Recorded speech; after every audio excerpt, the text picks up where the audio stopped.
Ah non mais sinon ok on peut faire ça. Je fais semblant que en gros... Ah bah là on est très bien. Non c'est bien. Vous me filmez là? Eh ben bonjour à tous, chers paroissiens. Voilà, pendant le carême, eh bien, on disait que le confinement c'était un peu un carême dans le carême, c'était un peu une occasion de suivre Jésus au désert. Mais le problème, eh bien, comme vous l'avez aperçu, eh bien, Pâques est passé, nous sommes maintenant dans le temps pascal et le carême il est fini. Mais heureusement, eh bien, les textes que nous propose l'Église dans la liturgie, eh bien, peuvent nous faire vivre cette nouvelle période de confinement, puisque notre état d'esprit aussi a changé. Nous sommes tous orientés vers le 11 mars et nous commençons déjà à préparer le déconfinement. Et donc, dans les textes de la liturgie, eh bien, nous avons justement les actes des apôtres. Qu'est-ce qui est raconté dans les actes des apôtres? Eh bien, c'est justement le déconfinement des apôtres, le déconfinement de l'Église. Alors, vous vous souvenez, dimanche dernier, Don Pascal vous a présenté les apôtres dans le cénacle, voilà, tous enfermés, verrouillés. Et puis, eh bien, il n'y avait que Thomas qui sortait de temps en temps, mais les autres restaient enfermés. Et puis, il y a eu un événement, la Pentecôte. Alors, je ne vais pas spoiler le prochain spectacle de Don Pascal, mais vous le savez déjà, eh bien, la Pentecôte, c'est l'Esprit Saint qui descend sur les apôtres réunis dans le cénacle. Et la Pentecôte, c'est le début du déconfinement. Pour vous situer un peu les actes des apôtres, eh bien, les actes des apôtres, c'est juste après l'évangile. Qui a écrit les actes des apôtres? Eh bien, c'est justement un évangéliste. C'est le 3e évangéliste, Saint Luc, qui a écrit un peu comme une saga. Il a fait son premier tome sur l'évangile, la vie de Jésus, et puis ça a tellement bien marché qu'il a lancé le 2e tome, les actes des apôtres, le début de la vie de l'Église.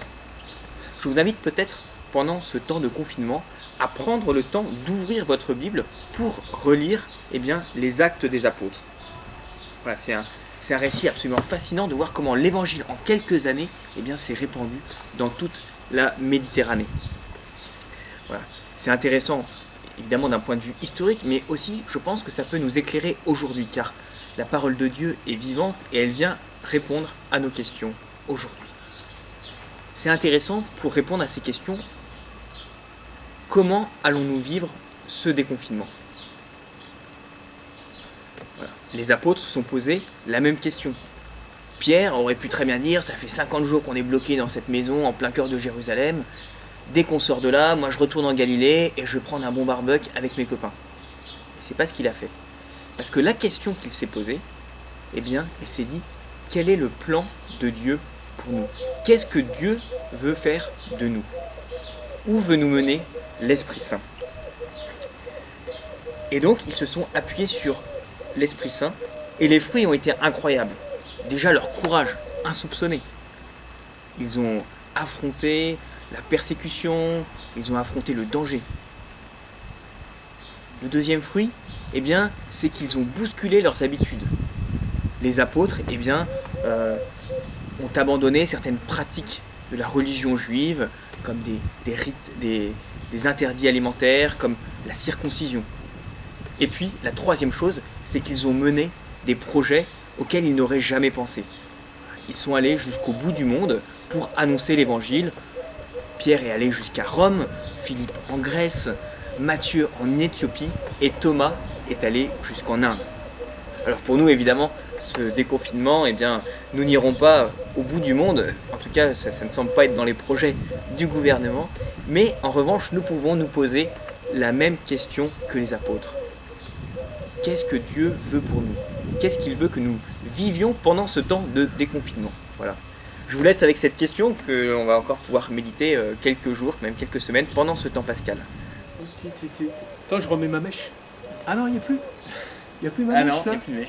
C'est qui a pris ma mèche? C'est pas Mais étonnant, non. hein. Il n'y a pas que la mèche qui manque. Ah, je crois aussi. Il n'y a pas que la mèche qui manque. J'avais une petite queue de cheval, mais j'ai plus. Bon, et bah, bonne préparation du déconfinement, bonne préparation du 11 mai.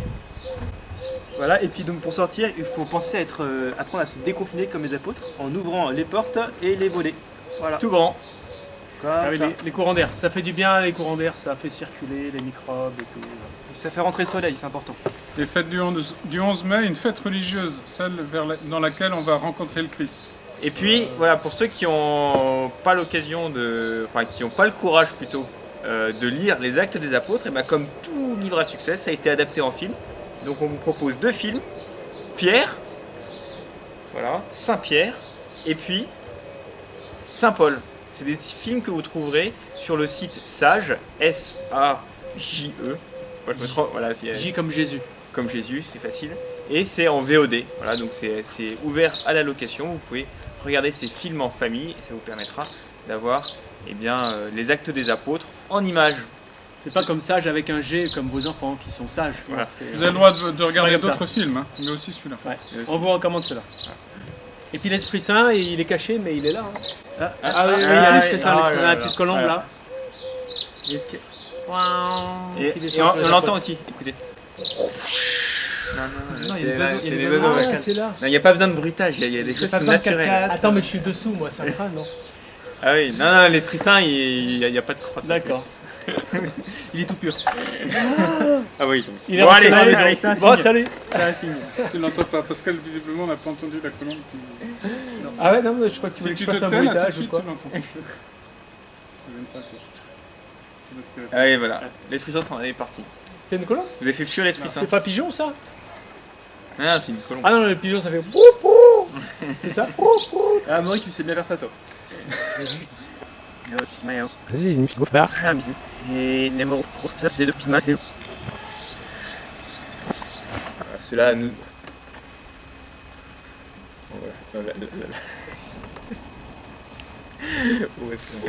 Bon, on fera juste faire. Et il y a une petite mouche qui est passée. Ouais, il y a une petite mouche, j'ai peur des guêpes en fait. Voilà. Mais avec l'Esprit Saint, je pense que j'aurais plus peur à la fin du déconfinement.